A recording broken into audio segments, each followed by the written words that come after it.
Hello and welcome to the Kid Stays in the Podcast. I'm your host, Trey Cooper, and joining me today, as always, is... Princess Coconut. How is that fire? How was that name so fire? I was going to be jealous. Because it's a fruit.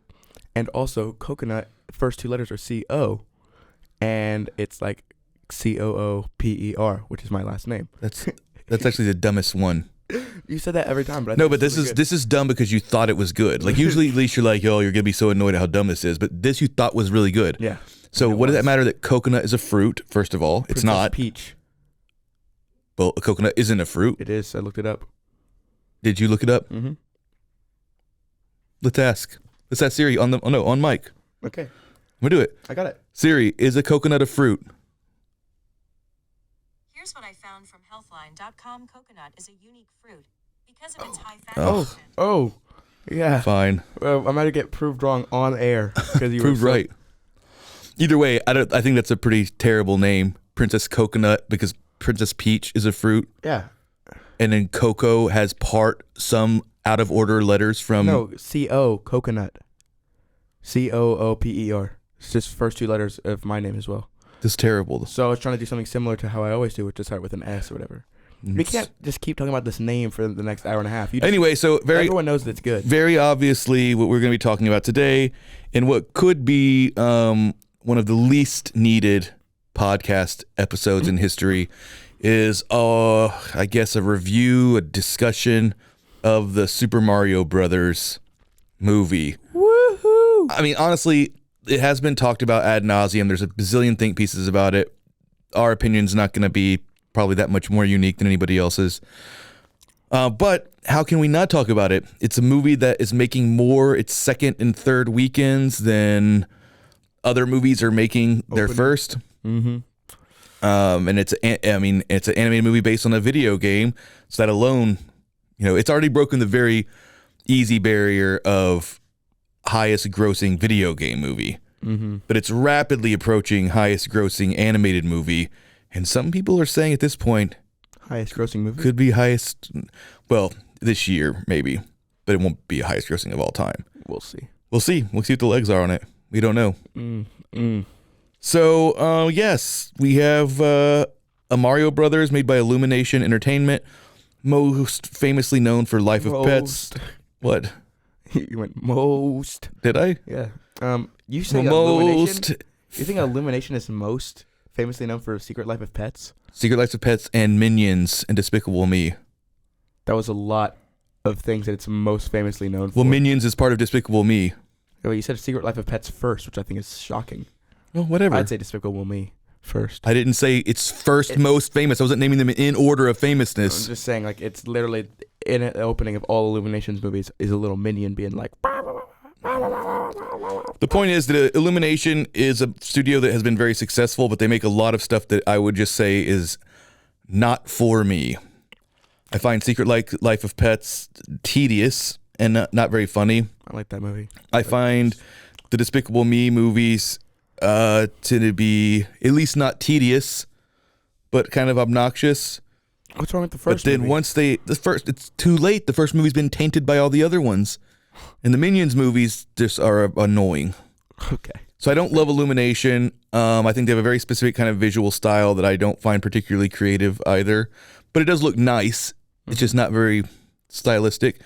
So all their characters have pointy, long noses. not in Secret Life of Pets.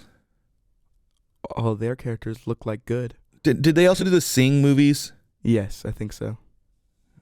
You like their characters. You like that movie, right? No. What? You don't like Sing? Never watched it. I like both of them. Skipped them both. They both looked stupid. Well, that's because maybe you look stupid. They look Dad. like something that a person with a low IQ would want to watch. You look like a person with a low IQ. Well, when I look in the mirror, I don't see somebody who looks like they want to watch Sing. Okay. But when I look at you, I see somebody who probably only watches Sing movies.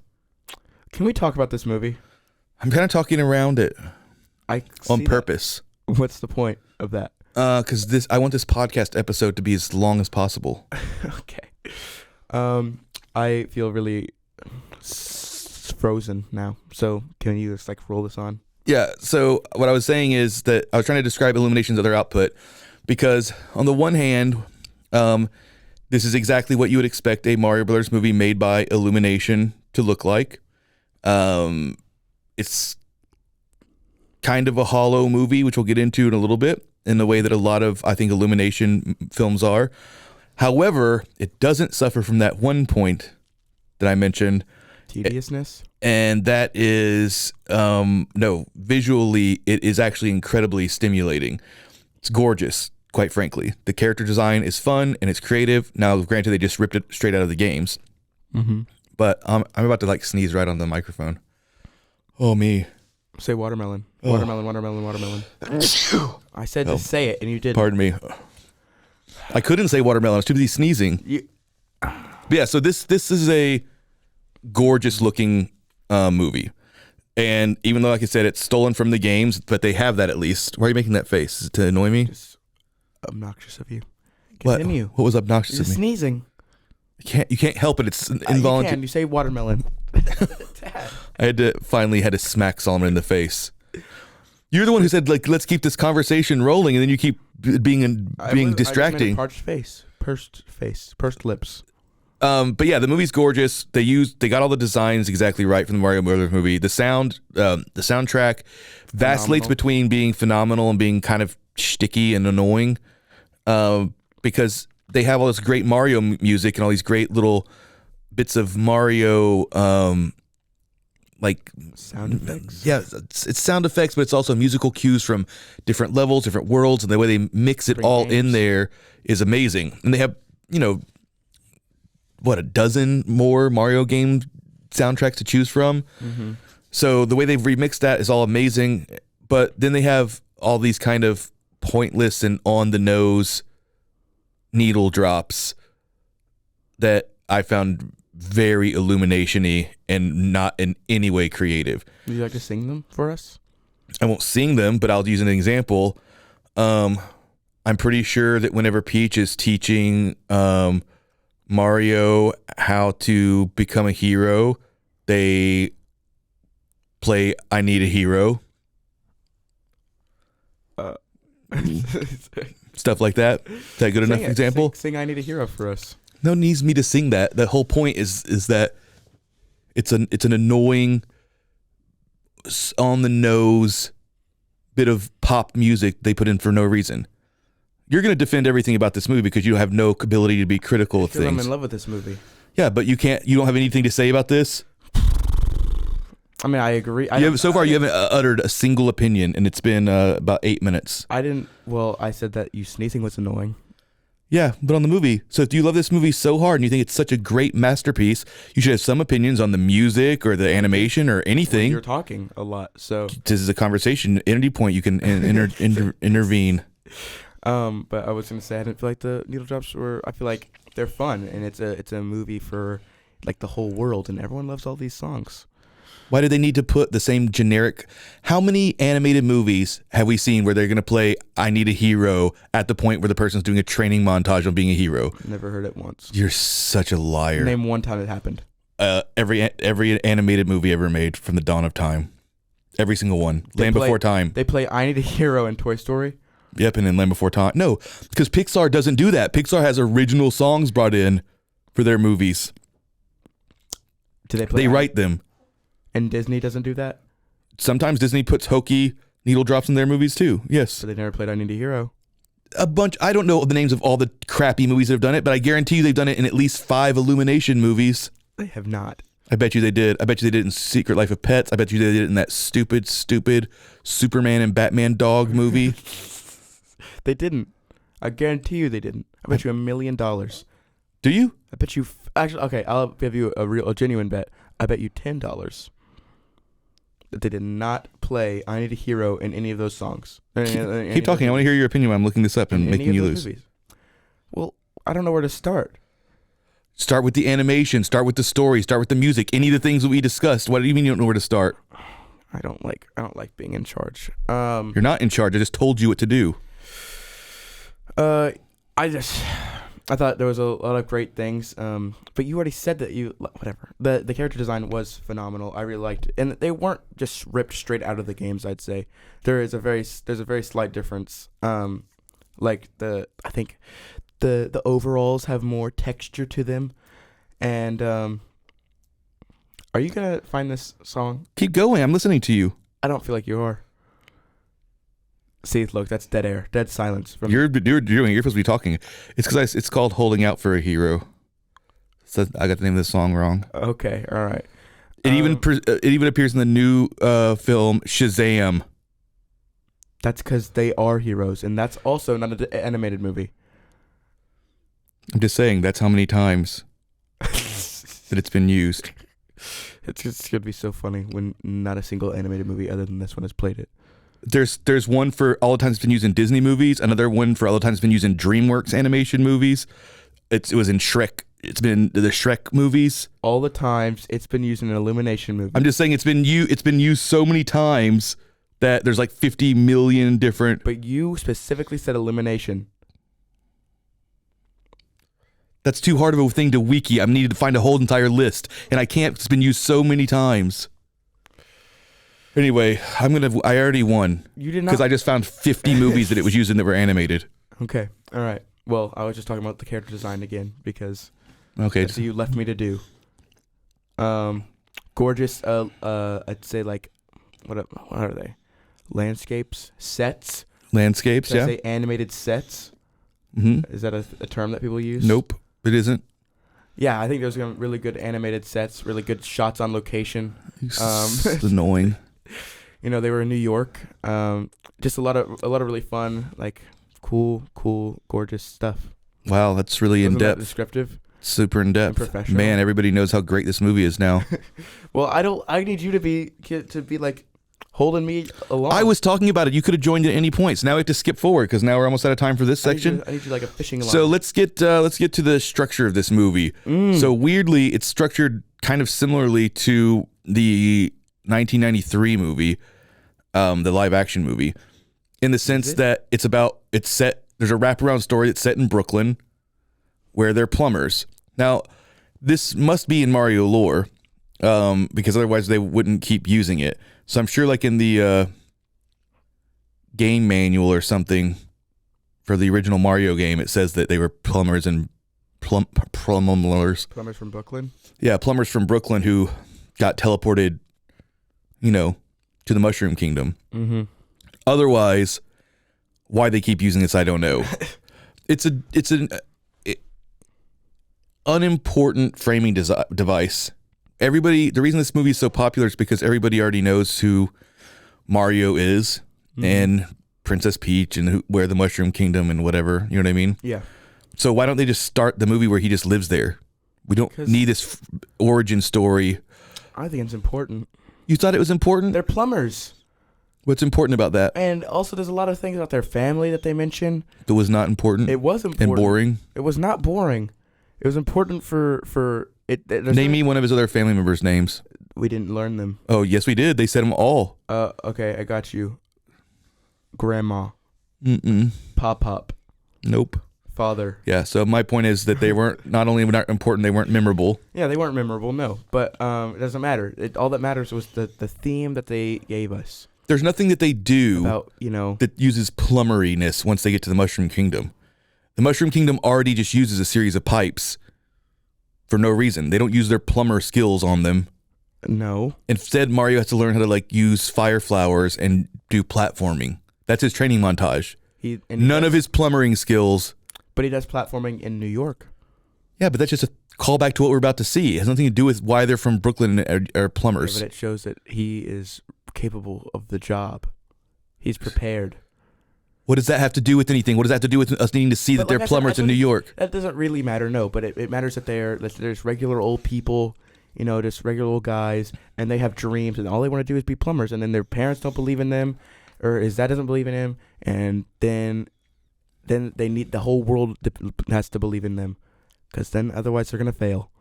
Yeah, but they didn't ever prove that they're good at plumbing. That doesn't matter. Okay. I just said that the plumbing is just like it's like the humble story of like relatable characters. I just don't think it needs it in a Mario movie. It's like if we had a Zelda movie. Do we need to watch Link being a plumber first for like the first 30 minutes so he seems more relatable? You don't. You could have a Link. And also, Mario doesn't do anything to become a hero. It's not like a Rocky story. Princess Peach tells him how to eat magic flowers. No, he gets big, and then he has to do that whole he gets jumping montage. all kinds of magic things. Yeah, but he still has to be brave, and he has to fight all kinds of things. Oh my and God. talent. So ridiculous. All right, well, we're out of time for the first half of this podcast. We didn't barely talk about the movie because there's almost nothing at all to talk about. Why are you so like... Because you're not really contributing that much to this movie that you love so much, and you already know that I think this movie is about as deep as a mud puddle. So... We'll see you later, Anyway, guys. be right back. I'm going to beat my father. Hey, I'm Blair. And I'm Brittany. And we're the host of By the Cover Podcast. We cover everything from mysteries, thrillers, romance, chick lit, and even some smut. Don't forget the smut. Yeah. We're so excited to get this thing going and share this with you guys. We've been talking about this for months, and it's finally happening. Yes. Special shout out to Rogue Media for helping us with this. For sure. You can find us on Instagram at bythecover_podcast. You can also find us on Facebook and TikTok, so don't forget to give us a follow on those two also. And we are so excited to dive into some of our favorite books and share those with you. We can't wait. Hope you love it. Hola, yo soy Jackie. Y yo soy Jessica. Y esto es Zona del Crimen.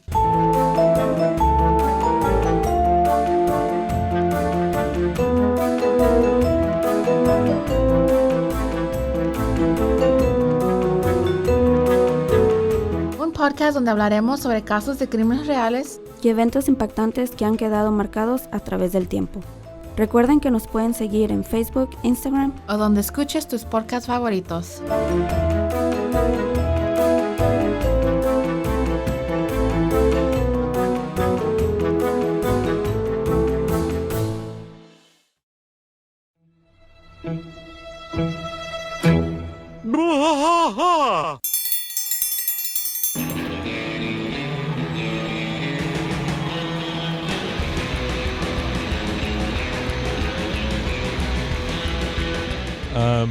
What are we doing here, Rusty? What are we going to do? Yep, we're doing the King of the Hill Rewatch Podcast. King of the Hill Yes, sir. Rewatch Podcast. Yeah, so we're going to go through one episode at a time. Come along for the ride with us. Come check it out. And give me a good like Dale Gribble quote to go out on. Wingo! Yeah, Wingo. Wingo! Wingo. All right, well, join us for the King of the Hill Rewatch Podcast. Deep in the heart of Texas, that drinks his brew and he spits his chew. Deep in the heart of Texas, the TV blares but no one cares. Deep in the heart of Texas, here we go. Welcome back to the Kids Season, the podcast, and our deep discussion of the Super Mario Bros. Movie. Yeah, so we were discussing the structure of the movie and like how I find the wraparound story but unnecessary, especially because the movie ends in Brooklyn, which really annoys me because Actually, it doesn't. The climactic battle's in Brooklyn. Yeah. I really am going to hit you again. I'm going to bring tennis balls to throw at your face whenever you argue some idiotic point. They end the climactic battles in Brooklyn for no reason whatsoever, especially when the Mushroom Kingdom looks so much cooler, especially because the movie shows that at the end they just moved to the Mushroom Kingdom. Mm-hmm. They don't stay in Brooklyn with their important family that they love so much. Yeah, I thought that was kind of annoying, but it was also like bringing back how then their family saw who they were and that they were. It's just cheap and gimmicky. Yeah, but I didn't think it was necessary. And it was like the kind of dumb thing that the executives put as notes where it's like, don't you think to be relatable, we need to bring it back into the real world? No, I agree. But other than that, like, look, the movie's greatest strength is it like a good Mario game. It's fast-paced, it's fun, and the story really doesn't matter that much. You know what I mean? Mm-hmm. The characters are defined in the games basically by very minimal traits. They are caricatures at best. Many people have said this, but before the Mario movie came out, one of the reasons there's always been a difficult time bringing Mario to the big screen and quite frankly to the small screen, even though they have tried to do it many times, is that unlike like say a Sonic or even like a Crash Bandicoot, even though Mario's games are better, he doesn't really have a personality. You know what I mean? Mm-hmm. The whole point of Sonic is that he's cool and he has an attitude and you know what I mean? Yeah. Whatever. Arrogant. Yeah, and Crash Bandicoot is like the surfer bro who's kind of a dingus or whatever. But if you just played the first Bandicoot have movies and shows? No. Oh, okay. They're just saying in general, like with them, I see. when these properties start getting, brought to life. Mm-hmm. But yeah, think of the first 3 Mario games. What personality would you say Mario has? He can jump. Uh-huh. The end. And he's looking for a princess. Yeah. Later on, as he got a little bit more lines, then you could say that he's brave or he's a heart of gold, but that's about it. And Yeah. Luigi's scared. Luigi has nothing, and then No, Luigi's scared. not in the know first Luigi. 3 games.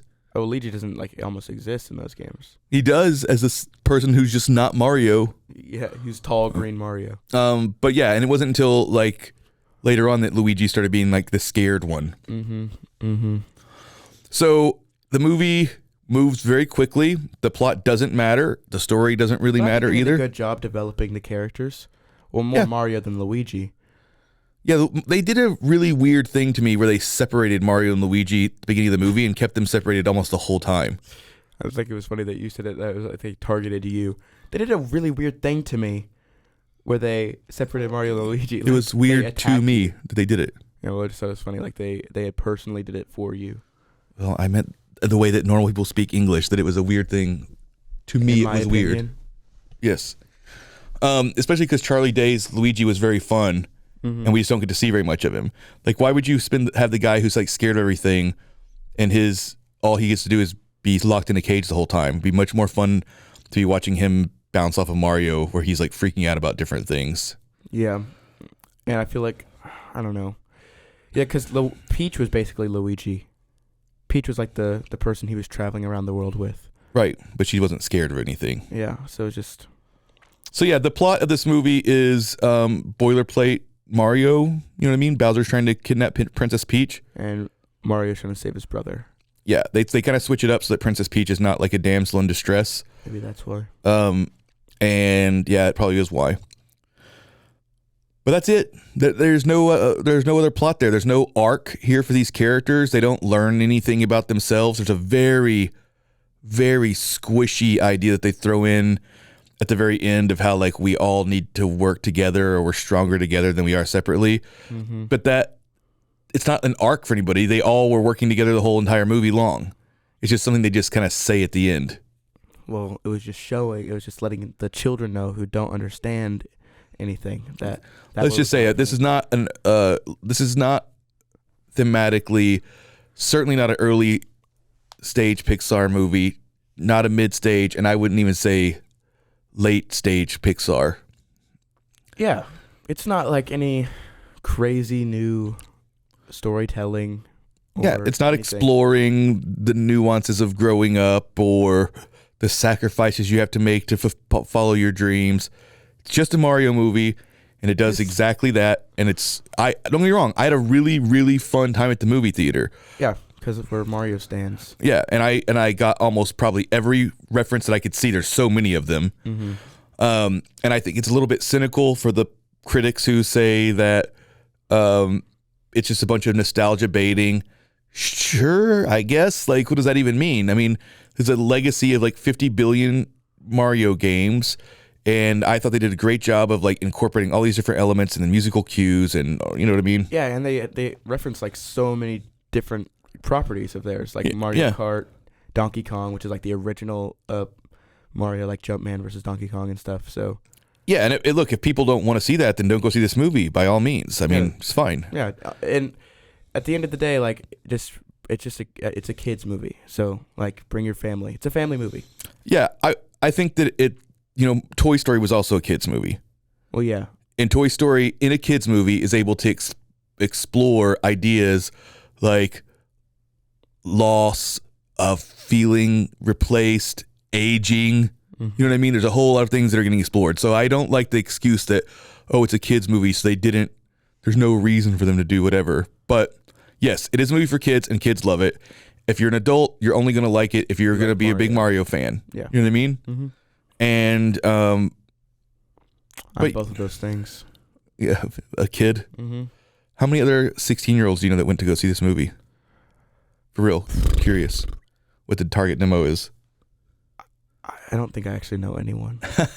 See, What? Why are you laughing at because me? I bet that the age varies a lot, but it's probably because a lot of parents are taking their kids, so the age range is probably like from 3 to 50. Yeah. But I wonder if how many of those middle people are going to see it unless they went with their families. I feel like I knew someone who saw it, but I just can't think of who it was. Yes, see, I want to know how many 16, 17-year-olds are going with their other group of 16, 17-year-old friends to go see the movie. Well, that's just because they're all losers. Okay. Yeah, those guys are losers for not playing Mario their whole lives. God. Don't remind me of those stupid other high school people who are dumb. Oh my gosh, that's so ridiculous. I bet a lot of them have played Mario.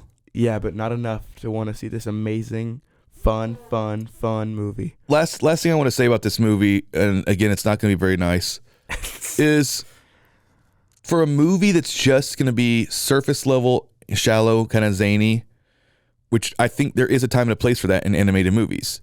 Mm-hmm. It also wasn't very funny.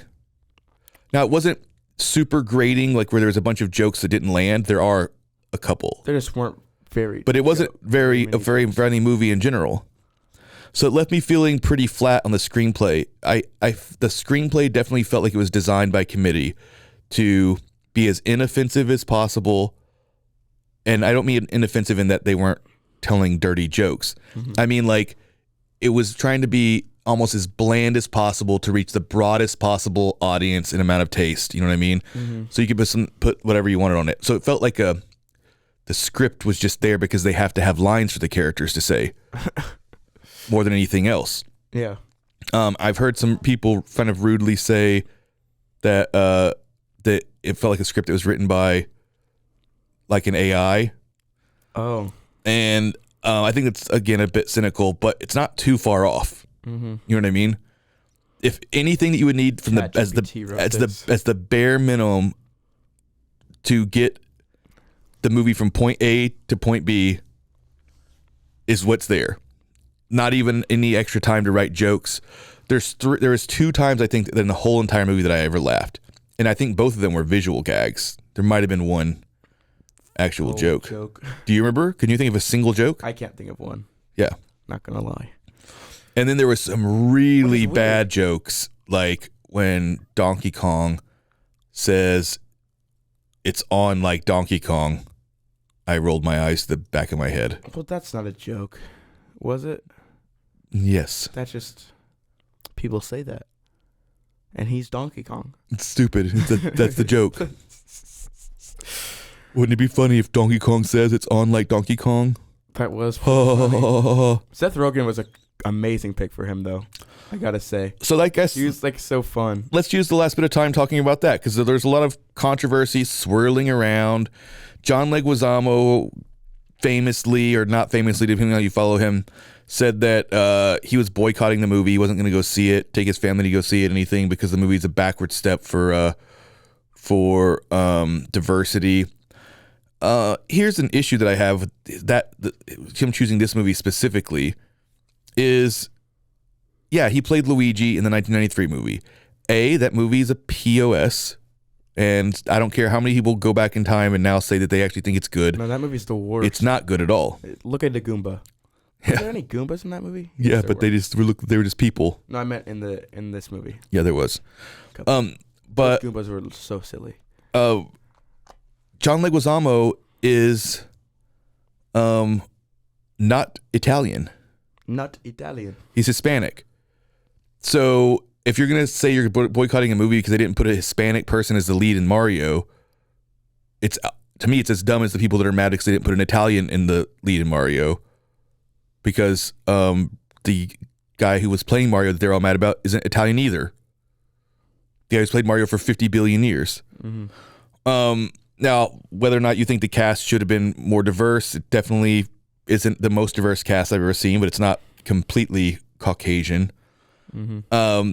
But the rest of the I feel like people were using those things just to bitch and moan about the fact they didn't like the choices that they made in general for the cast. Yeah.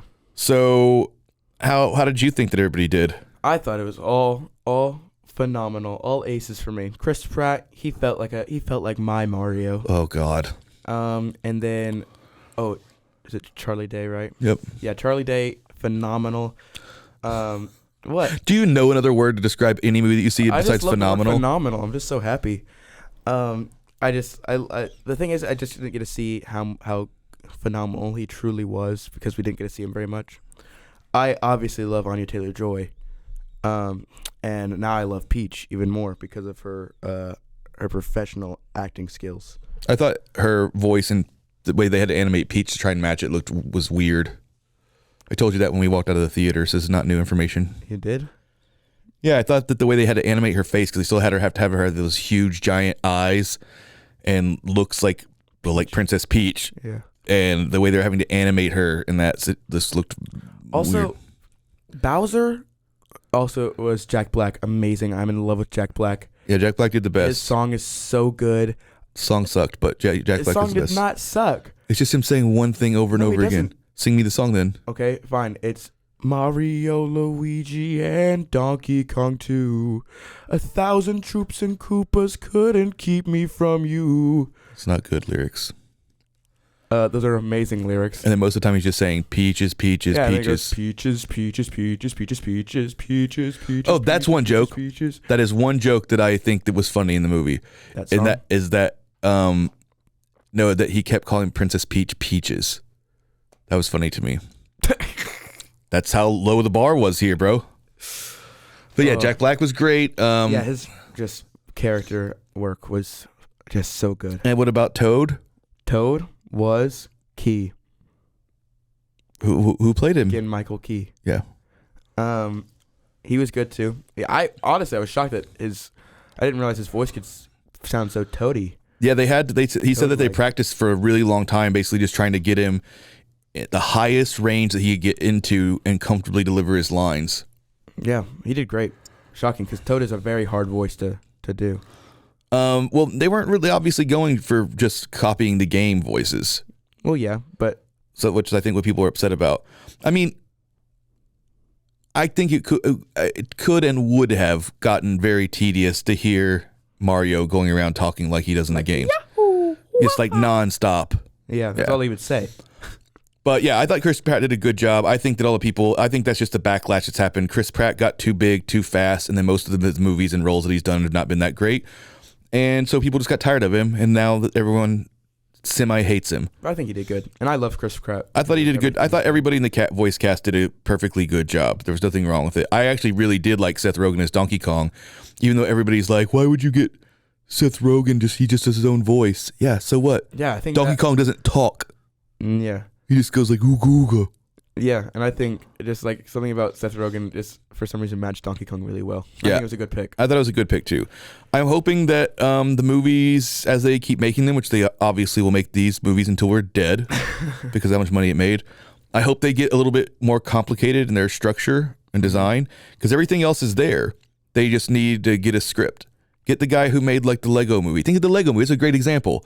The Lego movie was super silly, very zany, Tons of cram full of hilarious jokes, and had this great message about parents losing sight of what it means to be a child and be creative. Mm-hmm. You know what I mean? Like, so just get one of those guys. Come on. Get somebody. Stop using the chat GPT to write your movie.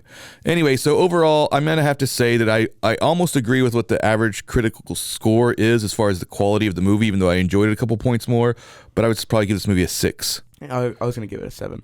Oh, really? You said this was the best movie you've ever seen in your whole life. Well, I know that it's not, like you said, it's about as deep as a mud puddle.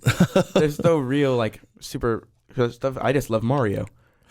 Yeah. So it's more fun than a 6 that I normally give a 6 to, but I had to say, yeah. But yeah, 6. if I was 6 power-up stars. If it was just my objective opinion. We need to stop being so lazy. We're doing like 6 out of 10 or 3 out of 5 or whatever. That's not a fun thing. We need to be doing like, 997 billion out of whatever. I got you. Just give me a second. But we're actually over time by a minute. If I was being objective about it, I think I'd probably give it a lower score. But if it was like my personal opinion, give it a 10 out of 10. Okay. Yeah. So I'll give it like crown out of crown. And that, by the way, is a reference to the Super Mario World game where if you get 999 lives, it turns into crowns. Yep. It also does that in the original Mario. Oh, really? Yep. All right. Well, that's our show. Yeah, I'm sure by this point you've already checked out Super Mario. And if not, and you have kids, definitely go do it. And if you don't, just make sure that you're a Mario fan. Yep. So yeah, fun movie. Bye, guys. Bye-bye. Bye. Follow us on Instagram at The Kid in the Pick and on RogueMediaNetwork.com. Until next time.